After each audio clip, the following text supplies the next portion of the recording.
စပယ်ယုံကပြလေးဟာဘာသာရေးဆိုင်ရာယူဆအရလူသားအလုံးကိုတတိပေးထားတဲ့ကြပြကောင်းတစ်ပုဒ်ဖြစ်ပါတယ်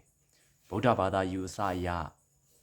ပွင့်ထွန်းလေပြီးသောဖျားလေးစုတို့အားကျွန်တော်တို့တွေဟာမဖူးမြော်လိုက်ရပဲလွဲသွားခဲ့ကြပါတယ်ဒါကြောင့်မလို့ကြံရှိနေသေးသော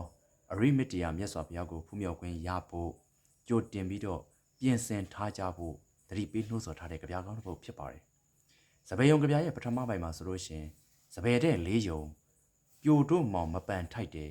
ပန်းပြက်ခိုက်ကျုံဆိုပြီးတော့ပါရှိတာဖြစ်ပါတယ်စပယ်တဲ့လေးယုံဆိုတာကကျွန်တော်တို့နေထိုင်တဲ့ကဘာကြီးကိုဗတ္တကဘာလို့ခေါ်ပါတယ်ဒီဗတ္တကဘာမှာဆိုလို့ရှိရင်ဖျားငါးစုပွင့်တော်မူမှာဖြစ်ပါတယ်ကာကုတန်ဖျားကောနာကုံဖျားကတ္တပဖျားဂေါရမဖျားအရိမတ္တရာဖျားဆိုပြီးတော့ငါးစုပွင့်ထွန်းရမှာကာကုတန်ဖျားကောနာကုံဖျားကတ္တပဖျား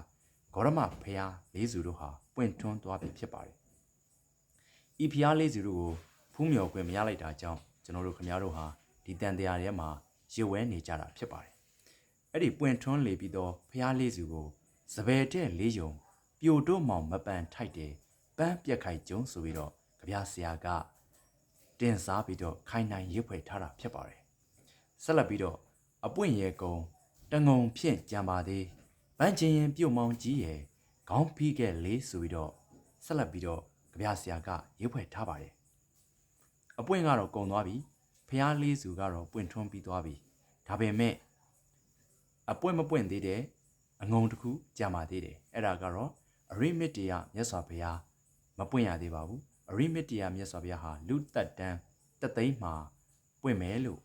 မှတ်သားပူပါတယ်အဲ့ဒါကိုတငုံဖြင့်ကြံပါသေးဆိုပြီးတော့ကြပြဆရာကတင်စားရေးဖွဲ့ထားတာဖြစ်ပါတယ်ဒီအရိမတ္တရာမြတ်စွာဘုရားကိုဖူးမြော်ခြင်းနဲ့ဆိုရင်ကျွန်တော်တို့ခမည်းတော်ဟာ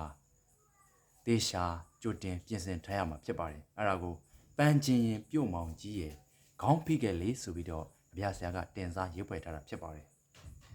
ကျွန်တော်တို့တရှင်တွေကလို့ပြောရမယ်ဆိုလို့ရှင်အရိမတ္တရာမြတ်စွာဘုရားပွင့်တော်မူတဲ့အခါဖူးထိုက်သူများမှာယဟန်ပြုသူယဟန်တကာခံသူ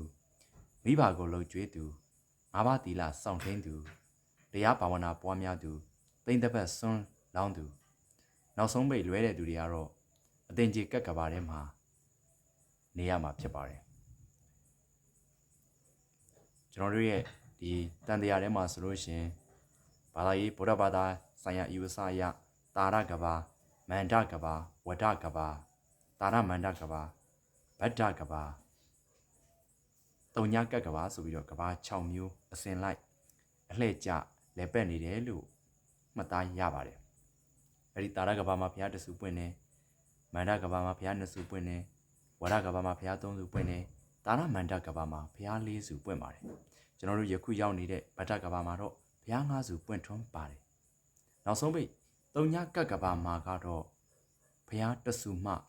ပွင့်တော်မမူပဲလူတွေရဲ့လုံးဝကိုမှကောင်းမှုကုသိုလ်အားနည်းတဲ့လူတွေပဲတုံညကက်ကဘာမှာလူဖြစ်ကြတယ်လို့